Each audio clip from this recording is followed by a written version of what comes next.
What up, what up, what up? It's your boy Snkr D. And you got your stuff. This is Cake Chat brought to you by KYG. And we are back at you with the realest, the best, the most up-to-date top 10 sneakers of the year list. So before we kick this off, you want to give our honorable mention? Yeah. I got them on my feet right now. Our honorable mention is the 1990 Bacons. Facts.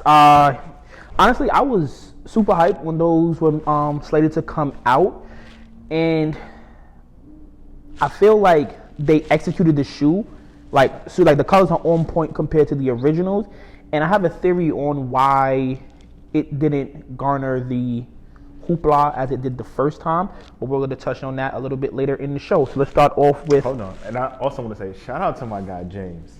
Facts, Without you, facts. these probably wouldn't be possible, even though I know they restocked many of times. I don't think anybody has a pair like what we have, so shout out to you. Or the special edition, the Bacon package. They really killed it. Like, a lot of y'all slept on these, and Nike definitely delivered a great product. So let's see what they do this year for Air Max. But let's get into it. Number 10. What you so got? Hold on. You want to explain to the people how we're going to do this? Are we going 10-10? Or yeah. Am I doing my list? And then you 10-10. All right. So we're going to go number, start at the bottom, and then we work our way to number one. I was going to say top, right? Hey, yo. All right, number 10 on my list is the Joe Freshgood New Balance 990s. Cool. And you want to explain? Yeah. So of the New Balance this year, I think this was the most hyped pair. They weren't my personal favorites, but I do like the fact that these pair, one black designer, garnered respect, and I really think like they're the one that helped. They're helping the elevation of New Balance. So there's no way I could do a top 10 list without having these on it. Smooth. You're not gonna get no New Balance on my list because he's a hater. By the way, you're definitely a hater. But my number 10 was the Raging Bull 5s, and this was a sneaker that many have been wanting for a while. It was executed well, not as much of a story this time around. Didn't have the Bravo pair with it to like couple that bull mentality.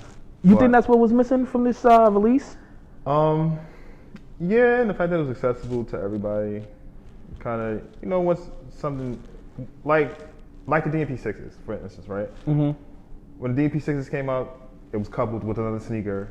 It was very limited, so it kind of had that nostalgia and that want to hype in that essence. But then when it was available to everybody, you kind of lost it. And you also didn't have to have it coupled with the other shoe. You kind of lost that.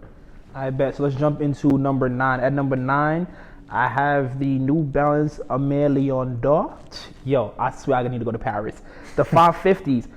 To me, honestly, this is the New Balance silhouette of the year.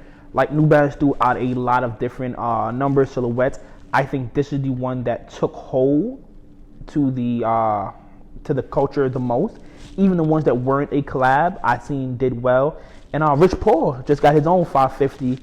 So I seen a lot of lists didn't have these, but I definitely think like, yo, if you aren't swayed by the upcoming brand and not into this like what's super popular, and you want to get into New Balance, is a great place to start with the 550s. Okay, my number 9 is not Stone Island, but it's Supreme. Supreme Dunks. Put them in the pack. It's the closest thing that we're gonna get to seeing the Supreme Dunk with the stars. The original model was the high. We got the low model this time, and I think they did pretty well. The colors were like eccentric, but one color. I think with those, Nike Supreme they kind of miss. Like, do you like those because of the history that comes behind it, or like, do you actually like those sneakers? I was trying to get the brown pair because I can't do I don't see when I would wear the green one. So I was like, I need some subdued. I'd get the brown or black pair, but I like those. Honestly, the black pair, those are too plain for me. The brown, I don't know. I think the brown would have been better if they just went with like straight burgundy. I felt like they kind of went in between. The green pair is actually my favorite pair, but I feel like for the price that they're asking, the product didn't deliver as well as the originals. And I get it, the low top are the more sought after Yeah, so we are dunks now. right now Yeah. of the time, but I think the color blocking they could have done way better. Besides that green pair, really to me, I don't like any of them. Cool. All right, so let's jump into number 8. I'm gonna be honest, my number 8 is only on here because it's had a huge impact on the sneaker community. But to me, these didn't grab me as much as they did when they originally dropped, and it's the Cool Gray 11s. Cool Gray 11. Yeah. Number 8. Wasn't a huge fan of them. Like when I got the my first pair in was 2011. Yeah. Yeah, I was ecstatic about it when I heard it was coming back out. I was hyped to see it, but I don't know, something about it just didn't grab me this time around. Smooth. My we're at number 8, right? Yeah. Mine's is a sneaker I've been trying to get. New Balance. Another dunk. The mummy dunk. It's a Halloween dunk. It was well done. Like the glow in the dark sole at the bottom, like the wrap. Remind me of Blue to Gray. I guess so. It was well done. I liked it. All right, let's move on Shout out to to PJ Tucker. I seen you in them, bro. whatever. Let's move on to number 7. At number 7, I have the Off-White 50 pack. Okay. I'll be honest, this making my list is more about the story and the release than it is actually the shoe. Because I've said it earlier, you have them up here. I think the shoes are still, to me, a little underwhelming for what that collab was. But I do love the way they were rolled out. Like, Virgil did his best to make sure that it was as fair as possible. I seen Nike do some things to give everybody an actual chance of getting them that I haven't seen. Like, you don't really see any of those pictures with the resale of like 1,000 pairs of these. So to me, that rollout is what gets them on the list. Okay. My number 7 is an Air Max 1. So you got an Air Max 90, now you got an Air Max 1, and that's the Pata set that they did. But only 2 of the 4 go on my list. All right, and that's the blue one and the orange one. Which one do you think is better, blue or orange? Orange. The orange pairs? Yeah, facts. All right. Number 6 for me is, and from 5 to 1, you go first. But number 6 for me is the Pata Air Max 1. And right now we have the oranges up here. But the version I do prefer is the blue pair. Nice. Because it kind of reminds me of Max B, Free to Wave. So yeah, I'm definitely gonna get those. I'm gonna put together a Max B shirt. Like, yo, man, Free to Wave, free to man them. So yeah, these are definitely number 6 for me. Facts, I like that.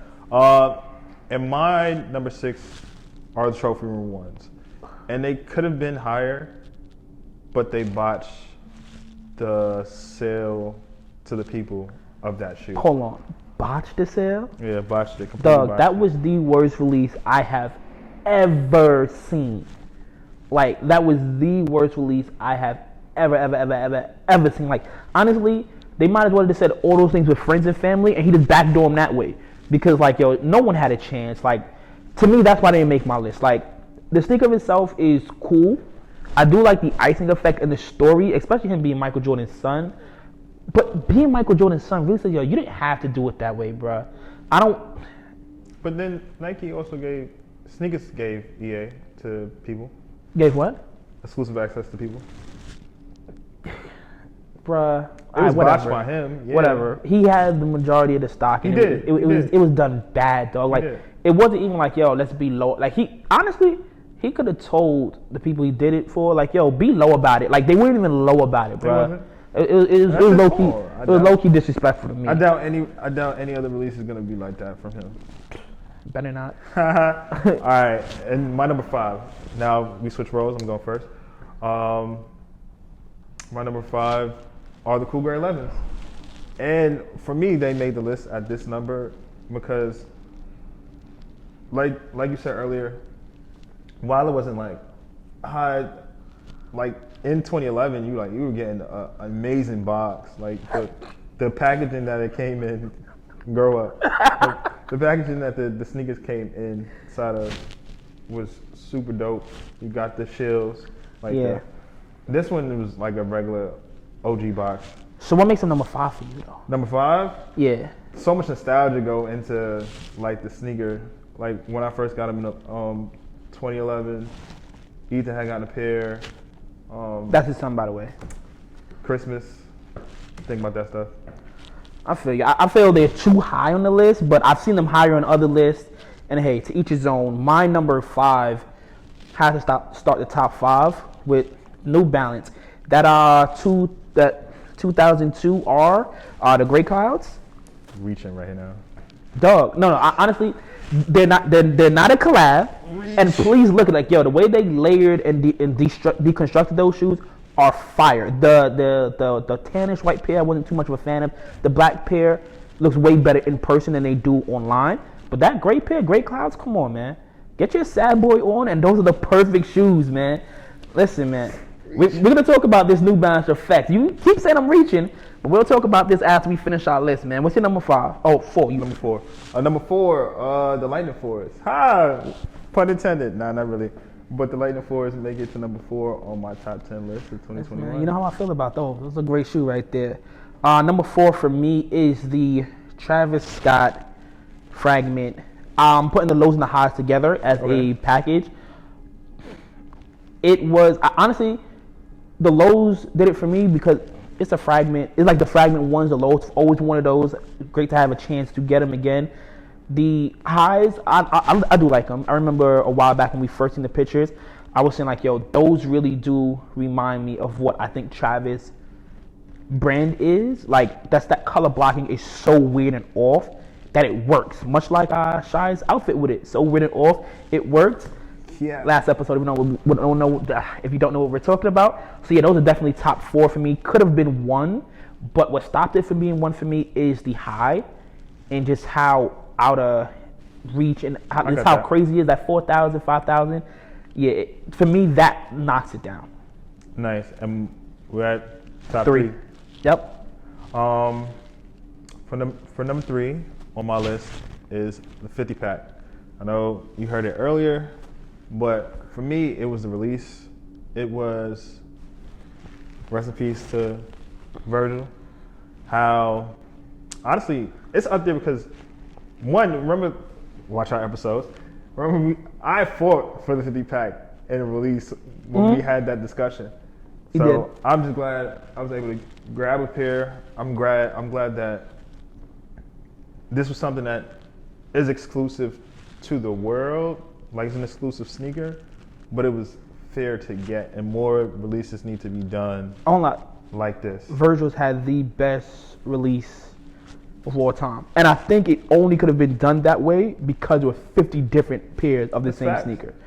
So if that's really went into making like 50 pairs, which might have affected the overall aesthetic of it, I understand. That was my number 3. What's your number 3? Number 3. Early in the year, this was my sneaker of the year, but I had to be a little bit realistic with myself. So at number 3, I have the Lightning Force. Listen, this was a grail for a long time, and I'm just happy to have them. Like, honestly, I'm shocked and appalled and kind of disgusted by the lack of awe by the sneaker community. Like, this shoe, a month prior, the OG pair was going for like almost 12. You feel me? For it to come out and be available to everybody, and I don't care about what the resale price is. For everyone not to be fawning over it the way I was kind of like, wait. So a month prior, people were spending a whole stimmy check on it, but now that it's available, people don't want it. I was kind of like, yo, this is the issue, and this is why I think keeps Jordan from retroing certain sneakers that we want. Like, yo, a lot of people don't want it. They want the walk around with that price point. So I don't know, man. Sneaker community, y'all gotta figure it out. Like, yo, do y'all want these sneakers to be affordable and available for everybody to have, or do y'all want a crazy price tag just so you can feel special? And if you want a price tag to feel special, you're a loser. All right, in the top 2, and I'm not 2, but number 2 is my son Travi and his Fragment collection, highs and lows. They made it to number 2 on my list. Early in the year when we had like Kicks Given. Nah, it was before Kicks Given. Before Kicks Given, right? It was when we had Core on it. We had Core 1 on the show. We talked about early sneaker of the year predictions, and I had that being at the top of the list. It's number 2, which is close enough. Great shoe. You combine Travis and the Fragment designer, and you get an amazing shoe. The low is more aesthetically pleasing than the high is, but together they're both amazing shoes. All right, bet. My number 2, all pun intended, is the Virgil Off-White 2s. I struggled not putting these at 1 because of what they were able to accomplish. Like, dog, months prior, you mentioned a 2 to somebody, they didn't want to hear it, you feel me? And like, yo, the craftsmanship in this shoe was so perfect, from going and looking at the original pair of Jordan 2 lows and that cracking, and then putting that together on a shoe and making it like sustainable. Dog, that shoe is like, the workmanship on that is fire. It relayed to the community. Like, I'm seeing people going back and looking for low cut 2s, which was never a thing. You feel me? Like, 2s weren't a thing, and the low cuts definitely weren't it. And like, yo, he's changing that perception and the way people rock with 2s. So to me, this could have been number 1, but it's not. But it's definitely like one of the best sneakers of 21. And I like that he was the forefront of the 2 wave. They're gonna be a bunch of 2s that come out in 2022, but he was the forefront. He's leading that. All right, we are number 1. Number 1. And I feel like this is a consensus among every list. Yeah, every list among the people. The Air Jordan 3, Armand Menier. Armand Menier. Listen, my favorite silhouette. Why do you have those at number 1? Like we had spoken about the 3s, and it was the rollout, the design. I love a 3, and I love how you can wear it, and it doesn't look old, and it looks better with time. Facts. Like the 3 and the colorway is like a wine, right? Yeah. And they say wine gets better with time, and that 3 and a 3 and that shoe is only gonna get better with time. Facts. So also, one of the things that I liked really about the shoe was the fact that he removed the elephant print and just gave a straight suede, a gray suede too. So if you into sneakers, you know what that reminds you of, but it also gives it kind of a more mature look. Yeah. Like, you can wear it in different settings, and yeah, you're still wearing sneakers, but it I don't know, it just gives you it's like a grown man vibe. You feel me? Especially with that I think it's plum at the back. They never specified the color. Like, I don't know if it's brown, purple. It looks different days, but to me, these definitely the sneaker of the year. Yeah. The release was fire. I do like the fact that for him, these were a sneaker that was in honor of his mother, and he gave women a fair shake. So like, you guys get this first. That was dope. Resale isn't crazy. It's accessible. The sayings behind the tabs, like, he even though I don't like the 1s, these 3s, he went off. He did. And it's a black designer. Facts. We want to support black. Big facts. At number 1. That's our number 1. All right, so before we get out of here, we'd like to thank you guys for being and supporting us all year. We definitely do appreciate that. This is New Year's Eve when this drops, so tomorrow pop a bottle for us. Also, let us know what you think is your sneaker of the year in the down below, and anything that we put up here that you disagree with. Let us know how you feel. But you are not him for reaching. You are not talking about the reach. Keep your hands right out there. You are not getting out of 2021 without acknowledging the fact that you lost the bet. I did, but Complex 40 days, 40 nights. I don't want to hear it. BS. Come on, dog. I don't want to hear it. So, what pair of New Balance think about getting? Now, hold on, before we even say anything. I want to say to Trinidad James, we spoke to you, bro. And you knew this when we was talking to you about our bet. You could have said, bro, it's going to be these 2 sneakers. He told us. He said it. He didn't. Yes, he did. That was his opinion. Come on, dog. He works with Complex. He gave you first of all, you're definitely snitching because that was an off-the-book answer. You weren't supposed to bring that up. I didn't say what he said. I just said you were supposed to tell me that there was a New Balance on the list. Okay. He just gave me his opinion. And I didn't say what opinion he gave. All right, cool. So which New Balance you planning to wear for the next 40 days? I have 40 nights. I have no idea. I think you should go Send with some suggestions to me. And if y'all mess with New Balance, send some suggestions to me too. if I was y'all, I would go 550s. 550. Get the Rich Paul pair. I was thinking about getting some ALD ones. You know, shout out to ALD. Shout out to Rich Paul. Black Queens. man, doing your thing. Okay, cool. He's not even a ball player. That's why it's fire. No. Yo, a black businessman gets his own shoe. That's fire, dog. But he's not a ball player. That's a basketball sneaker. I think it's more fire that, he didn't have to be an athlete and got his own shoe. That's fire. That just says how bad New Balance is, bro. Okay, cool. Don't worry about it. You're going to be in them for the next 40 days. Maybe you'll get a contract.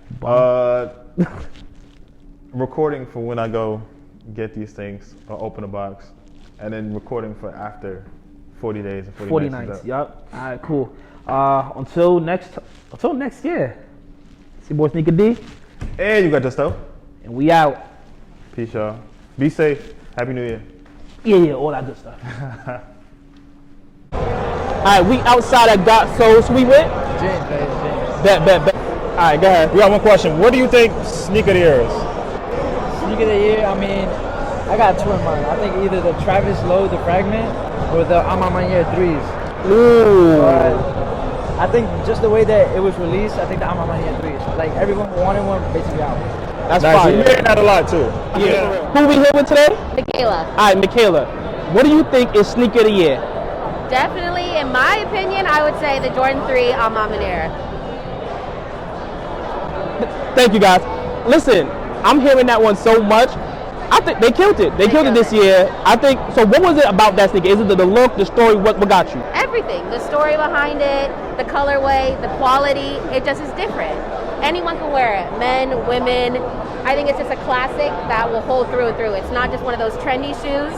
It just the simplicity of it all, I think makes it. Back here at Got Soul, who do we have with us today? Andy. And? Adam, Safari and Mar. All right, bet. All right, so what do you guys think is going to be the sneaker of the year? The Travis Fragment Lows for me. I got it. All right, so they say Trav Frag Low, a little something. Those might be too. A little something. All right, so me and my friend got a bet right here. Does New Balance make it into the top 10 sneakers of the year this year on the complex list? For me, nah, but they're underrated. They're underrated? Yeah. I gotta agree. They're definitely comfortable as shit, but I don't think they're Let them know who we here with. Beast Mode That's what made the shirt. 87 Make a Pro on Instagram. All right, bet. You guys should be on. This is definitely a big man right here.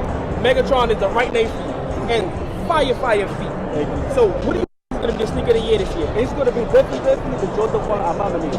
Ooh. That's the one. That's it one? That's a good one. That's the one. Sneaker of the year.